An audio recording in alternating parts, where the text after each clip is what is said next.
日の出の秋田です。RC 東郷、こんにちは、どうもです。今日年末でね、いろんな人が今ここに映ってるんですけども、マッツですのまっちゃんと、ピカチュウおじさんと小泉さんと、あと黒留さんね、今いるんですけども、ちょっとね、悩みがあるんですよ。日の出の秋田です。バギーやろうかなみたいな。いいじゃないですか。いいじゃない。日の出の秋田です。すごい悩んでるんですよね。東郷早朝バギータイム。どっかでそんなんあんの？バギーなんとかって。早朝バギーレース。まあその辺はよくわかんないね。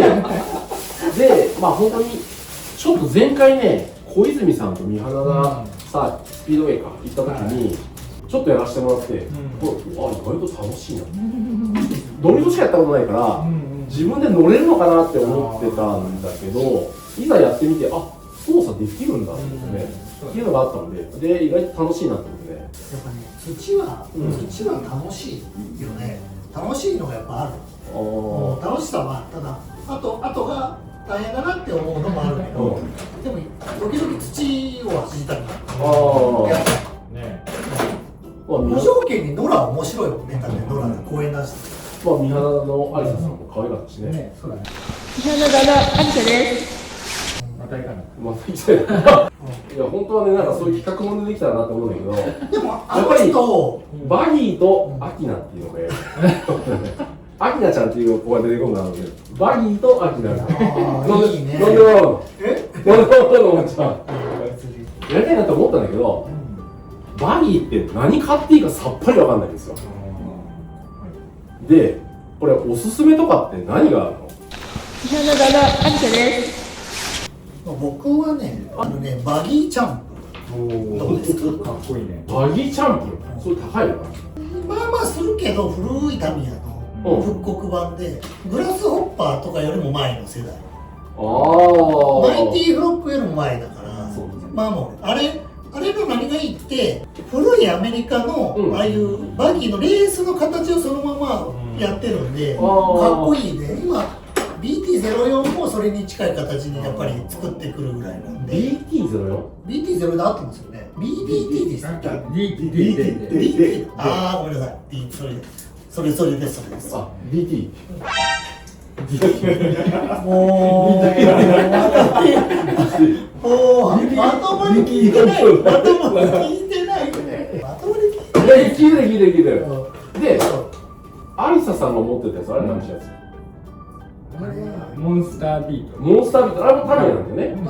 あれもタイヤでかいやつ。でっかいやつ。どっちかっちゅうとコミカル系の募集に入るのかな。そういうわけでもないか。突破性はすごいから。あれでも小泉さんにやらせてもらったやつもタイヤでかくなかった？いや、あれそんなでかくないよ。あれは僕は DT-02。02。ホリデーバギーってやつのベース。タイヤは何？でかい方が走りやすいのバギーって。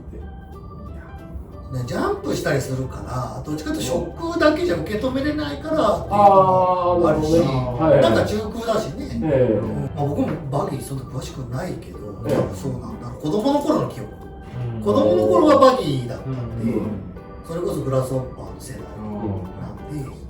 じゃあ安くておすすめのやつってその DT-0 なんとかってやつ？02のでボディも。付属してるやつでいいと思うけど、まあ何でもあるんで好きなのを選べばいいかなっていう。じゃあそれだと1万円もしないぐらい？1万円ぐらい？ DT-02 だとさっき言ったホリデーバギーが6000円弱。6000円弱。で、それにダンパーとかベアリングが入っとるやつが1万ちょっと。1万ちょっと。どっち買った方がいいの？そんなね、こだわらずに汚れてもいいよっていうんだったら、まあベアリングとかも入ってなくてもいいような気がする。とりあえず走ってみりゃいいんじゃないかな。でやっとってもっとその猫足にしたいなとかになると、やっぱポンやっぱり遊ばなければ跳ねて、やっぱりなんかなんかリアルじゃないかな、車として。そうするとオイルダンパー入れたくなってくるといろいろ触り出すんじゃないかなと思う。DT02 っていうのはオイルダンパーついてないんだ。ついてない。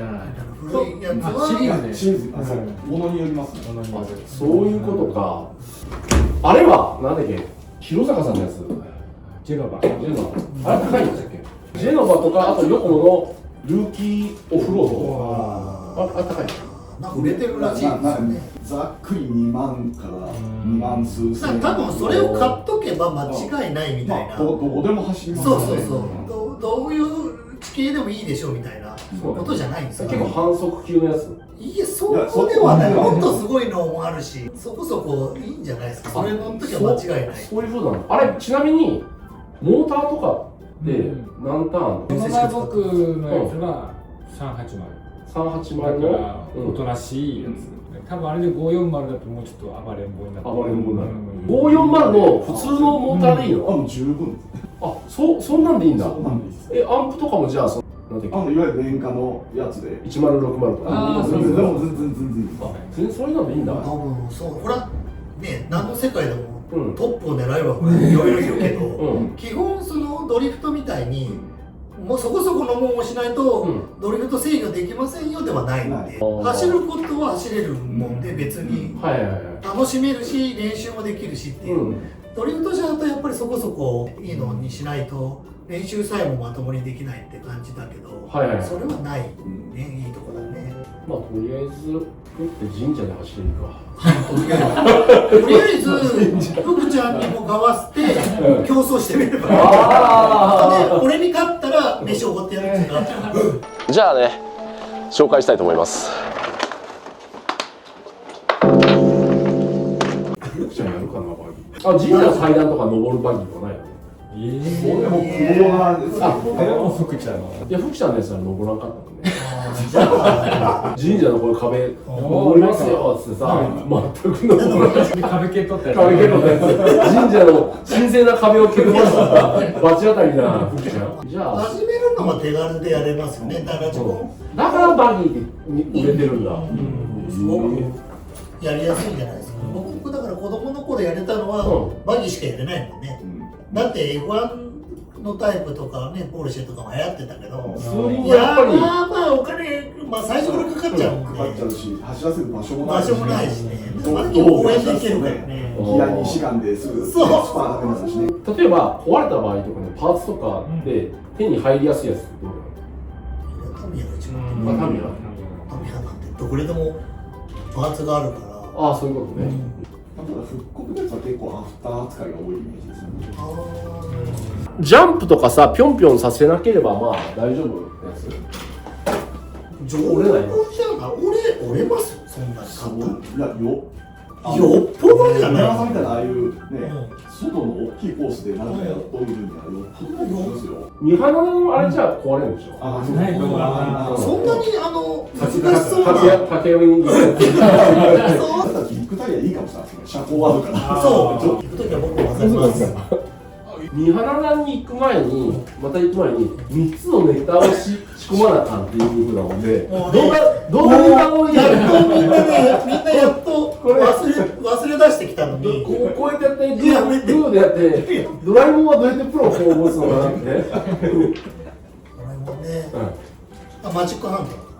マジック。なんかもうおかしいわ。めっちゃおかしいわって言って。みんなね、僕のこと頭がおかしいって言うよね。まっちゃんも相当。いや毒された部分があるんで。毒された。もうこれで僕もね、丸2年通っているんで、もう毒されちゃう。もう2年なんだ。毒されて。はい。天井寄りの。まっちゃんとやる、そのまっちゃんとかみんなとやるバギーとアキなんで。そのアキナはどうしたらいけない。中森明菜とかいいじゃないですか。あれ、なんだっけ、トラクサスとかそういうのもあるんだよね。あれ高いんだよ。アソシとか。そう、モンスタートラックのやつもあれは高いんだ。あれでも高いし速いし。速いんだあれ。高いし、速いし、大きいし。激しい。吉野とは違う。まあね、そんな感じでちょっとね、バギーを本当に真剣に今考えてますんで。日本の旦那、アニカです。このちょっとおすすめのやつとかあればね、まあ予算もあるんで、そこまでお金に困ってなさそうですけどね。別に高いこと言ったって大丈夫ね。いやいやいやいや来ますけどね。やっぱりね、始めるのはやっぱりなるべくコストを抑えてやりたいな。ドリフトでもそうじゃないですか。最初やるときになるべくコストを抑えてやりたいっていう風でみんな安いのを買いたがると思うんですけども、まあ、その辺でやっぱり1年目にじゃあ10万ですって言われてもねみんな同じ顔してますよね。まあ俺も同じ顔してましたけど。ってなっちゃうんで、今じゃ余裕で超えてますよ。今じゃもうなんかもう狂っちゃっても何でもありみたいな。ちょっとね、それでうまくバギができるとかね、スズメバチの巣に突撃するのかなと思って。幼稚。幼稚。もう考えが幼稚。考えが小学生。はい。やっぱり飽きなっちゃう。そんな感じなんで、ちょっと考えてます。皆さん、もし、いいものがあればね、アドバイスください。全くわかりません。よろしくお願いします。はい、どうもね。良いお年を。良いお年を。